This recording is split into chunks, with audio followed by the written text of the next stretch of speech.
नमस्कार दोस्तों, कैसे हैं आप सब। उम्मीद है कि बहुत अच्छे होंगे। मैं शिवम आपका एक बार फिर स्वागत करता हूं ज्योग्राफी के टॉपिक में, जो कि बहुत ही यूनिक टॉपिक है। गंगा कहां से निकलती है या नहीं निकलती है, ये भी आज जानेंगे। सामने डायग्राम दिया हुआ है, आपको ये कॉम्प्लेक्स लग रहा है, बिल्कुल लग रहा होगा, लेकिन अभी आप समझ लेंगे इस डायग्राम को तो आपको बिल्कुल कॉम्प्लेक्स नहीं लगेगा और आप ये जान जाएंगे गंगा कहीं से निकलती नहीं है। बेसिकली ये नदियों के मिलने से गंगा बनती है। बेसिकली निकलती कोई और नदी है, लेकिन नाम गंगा पड़ जाता है बाद में आकर। तो बेसिकली दो नदियां हैं, धौली गंगा और विष्णु गंगा। धौली गंगा और विष्णु गंगा ये यहाँ से उत्तराखंड के पास तिब्बत के पास से निकलती है, नीति दर्रे से। उसके बाद ये आगे चलती है और विष्णु गंगा इसमें मिल जाती है। आप एक बात समझ लीजिए, अगर दो नदियों की गहराई समान है और उनके मिलने पर वो आगे बढ़ती है तो उसका नाम क्या हो जाता है, बदल जाता है, मतलब चेंज हो जाता है। तो इन दोनों नदियों का नाम क्या हो जाएगा, चेंज हो जाएगा।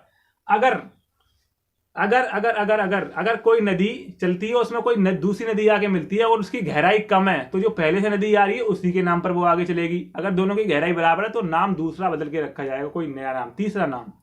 तो इन दोनों नदियों की जो गहराई क्या है वो समान है, तो तीसरी नदी बन जाती है यहाँ पर। ये वाली जो नदी आपको ये दिखाई दे रही है, ये जो नदी आ रही है लंबी वाली जा रही है इधर, इसको क्या बोलते हैं, इसको बोलते हैं अलकनंदा। क्या बोलते हैं, अलकनंदा। यहां तक और यहां से यहां तक ये कौन सी नदी है, अलकनंदा। यहां से यहां तक कौन सी नदी है, अलकनंदा। धौली, जो कि किससे मिलकर बनी है, धौली गंगा और विष्णु गंगा के संगम से मिली है। कौन सी, अलकनंदा। तो विष्णु गंगा यहाँ पर मिल जाती है धौली गंगा में, तो वो क्या कहलाता है, विष्णु प्रयाग। जब कोई नदियां मिलती हैं तो उसको प्रयाग या संगम, कुछ भी आप नाम दे दीजिए, वो आपका नाम हो जाएगा, प्रयाग या संगम कहते हैं। उसके बाद ये अलकनंदा आगे चलती है, तो इसमें कौन सी नदी मिलती है, नंदाकिनी। ये नंदाकिनी यहाँ पर नदी मिलेगी, तो इसको याद करने की सिंपल सी ट्रिक है। तो ये कौन सा संगम बन जाएगा, नंद प्रयाग। नंद प्रयाग। कई बार ये क्वेश्चन पूछ लिया जाता है, आपको दिया जाए प्रयाग दे दिया जाएगा, एक तरफ नंद प्रयाग, विष्णु प्रयाग, देव प्रयाग, इस तरीके के प्रयाग दे दिए जाएंगे और दूसरी तरफ दी जाएगी कौन कौन सी नदियों से मिलकर बनते हैं। तो मैचिंग टाइप का क्वेश्चन आ जाता है, इसलिए आप इसको ढंग से याद कर लीजिए। विष्णु प्रयाग, धौली गंगा में विष्णु गंगा मिल जाती है तो विष्णु प्रयाग बन गया। और ये अलकनंदा नदी बन गई, तीसरी नदी। अलकनंदा में अगर नंदाकिनी, ये कौन सी नदी है, अलकनंदा। आप नाम डाल लीजिए, कंफ्यूजन मत होना, अलकनंदा। और ये अलकनंदा में नंदाकिनी मिली तो नंद प्रयाग, अलकनंदा में नंदाकिनी मिली तो नंद प्रयाग। उसके बाद आती है पिंडार नदी। अलकनंदा नदी गहरी नदी है और नंदाकिनी की गहराई उससे कम है, तो अलकनंदा के ही नाम से आगे बढ़ेगी और अलकनंदा के नाम से आगे बढ़ेगी और आगे आकर कौन सी नदी मिलेगी, पिंडार। आगे आगे कौन सी नदी मिल रही है, पिंडार। और पिंडार नदी में मिलती है तो वो कौन सा संगम हो जाएगा, कर्णप्रयाग। इस संगम को क्या बोलेंगे, कर्णप्रयाग। कर्ण आपने महाभारत में सुना होगा, बहुत ही बलशाली योद्धा था, छल से मारा गया, लेकिन अधर्म के साथ था तो छल से तो मारा जाएगा। खैर कोई बात नहीं, कर्णप्रयाग आप इतना याद रखेंगे, कर्ण बलशाली था। अलकनंदा और पिंडार के मिलने से कौन सा प्रयाग है, कर्णप्रयाग। और फिर अलकनंदा नाम से ही आगे चलती है, क्योंकि अलकनंदा गहरी नदी है। ये दोनों की गहराई बराबर थी तो अलकनंदा तीसरी नदी का नाम रखा। फिर ये बहुत गहरी हो गई और इससे नंदाकिनी कम हो गई, फिर भी अलकनंदा के नाम से ही आगे बढ़ती है। उसके बाद इधर से एक नदी आती है मंदाकिनी। ये आपको दिख रही होगी, मंदाकिनी नदी लंबी नदी है काफी है, यहाँ से चलती हुई ये अलकनंदा में ही मिल जाती है। किसमें मिलती है, अलकनंदा में। और इस जगह को क्या बोलते हैं, इस जगह को क्या बोलते हैं हम, इस जगह को बोलते हैं विष्णु प्रयाग। क्या बोलते हैं, सॉरी, विष्णु प्रयाग तो ये होगा, विष्णु प्रयाग, नंद प्रयाग, कर्ण प्रयाग। और उसके बाद हम अलकनंदा इसके संगम को बोलते हैं देव प्रयाग। उसके बाद हम बोलते हैं, एक सेकंड, तब तक आप यहाँ आ जाते हैं भागीरथी नदी पर। यहाँ से भागीरथी नदी चलती है, यहाँ से ये इधर भागीरथी नदी चलती है, यहाँ से चलती चलती चलती चलती चलती किसमें मिल जाती है, अलकनंदा में। भागीरथी नदी किसमें मिल जाती है, अलकनंदा में। अलकनंदा में जब मिलती है तो ये क्या बन जाती है, गंगा। अब आप समझ गए होंगे, मंदाकिनी और अलकनंदा में मिली, अलकनंदा फिर भागीरथी मिल गई, अलकनंदा और भागीरथी मिलकर क्या बनाते हैं, गंगा। कई जगह आपने भागीरथी को ही उत्तराखंड में गंगा बोल देते हैं, लेकिन गंगा अलग है। भागीरथी और अलकनंदा मिलकर क्या बनाती है, गंगा। भागीरथी और अलकनंदा मिलकर क्या बनाती है, गंगा। तो आपको ये मंदाकिनी और ये अलकनंदा, यहाँ पर कौन सा प्रयाग था, रुद्रप्रयाग। रुद्रप्रयाग मिस हो रहा था, याद आ गया, रुद्रप्रयाग। और ये भागीरथी जब अलकनंदा में मिलेगी तो कौन सा प्रयाग हो जाएगा, देवप्रयाग। देवप्रयाग, ये प्रयाग बहुत इंपॉर्टेंट है, इनको आप याद रखिएगा। उसके बाद जब भागीरथी यहाँ पर आती है तो इसमें एक नदी और मिल जाती है, जो कि ये भीलांगना रिवर है। जब भीलांगना और भागीरथी जिस जगह पे मिलती हैं उसके आगे एक डैम बना हुआ है। उसका क्या बना हुआ है, एक डैम बना हुआ है, जिसको क्या बोलते हैं, टेहरी डैम। टिहरी, टिहरी बांध किस नदी पर है ये?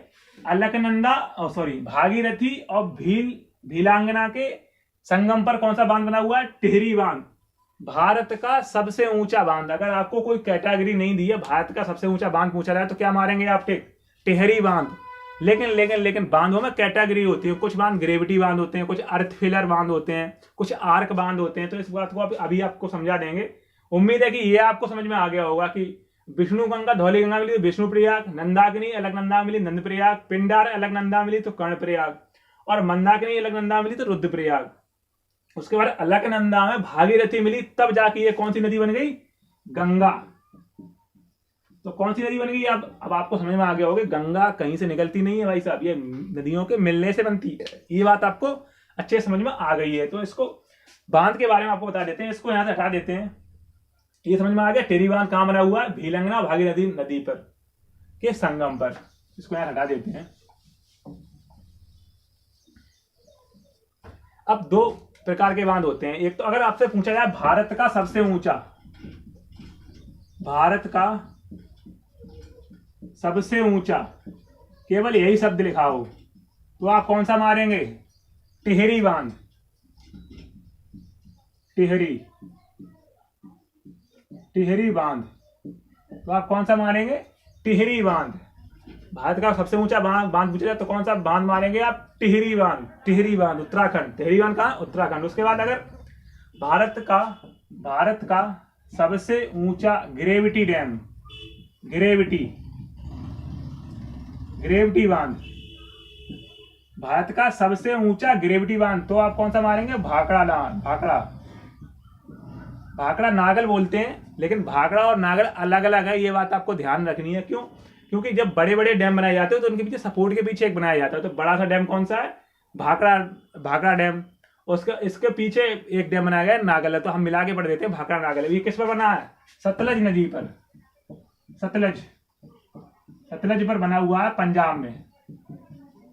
तो भारत का सबसे बड़ा ग्रेविटी बांध कौन सा है? भाखड़ा नागल। और भारत का सबसे ऊंचा बांध कौन सा है? टिहरी बांध। और भारत का सबसे लंबा भारत का सबसे लंबा बांध, सबसे लंबा बांध कौन सा है? हीराकुंड बांध। हीराकुंड बांध कहां? उड़ीसा पर। किस नदी पर? महानदी पर। तो उम्मीद है ये बात समझ में आपको आ गई होगी। भारत का सबसे ऊंचा बांध, अगर आपको सिंपल पूछे भारत का सबसे ऊंचा बांध तो टिहरी बांध, और आपको पूछे भारत का सबसे ऊंचा ग्रेविटी बांध तो आप मारेंगे टिक, तो भाखड़ा नागल डैम। तब नहीं मारेंगे टिहरी बांध। ग्रेविटी वाला पूछा जाए तो भाखड़ा नागल डैम। तो सबसे लंबा डैम पूछा जाए तो कौन सा? हीराकुंड बांध। कई बार एक क्वेश्चन पूछा जाता है कि जो गंगा नदी है उसमें कीड़े क्यों नहीं पड़ते हैं भाई साहब? तो कीड़े क्यों नहीं पड़ते, ये आईबीएम सवाल पूछा गया था, और कई बार और भी पूछा जाता है, आगे पूछा जा सकता है।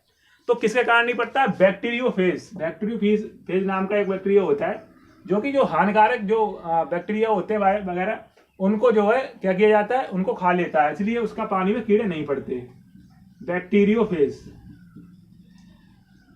बैक्टीरियोफेज के कारण क्या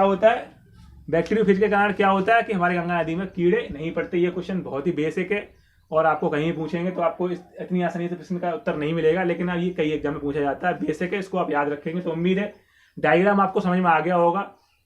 अगर आपको नहीं समझ में आया तो कमेंट कीजिए, आपको दोबारा समझाने की कोशिश करेंगे। और एक बार वीडियो को अगर नहीं समझ में आया तो पहले आप एक बार पॉज करेंगे, उस चित्र को देखेंगे, डायग्राम को, उसके बाद पीछे बैक करेंगे, उसके बाद दोबारा से वीडियो सुनेंगे, आपको समझ में आ जाएगा। अगर आपको कोई प्रश्न है तो कमेंट बॉक्स में टाइप कीजिएगा। तब तक के लिए आप लोग खुश रहिएगा। मिलते हैं किसी नेक्स्ट वीडियो में। जय हिंद।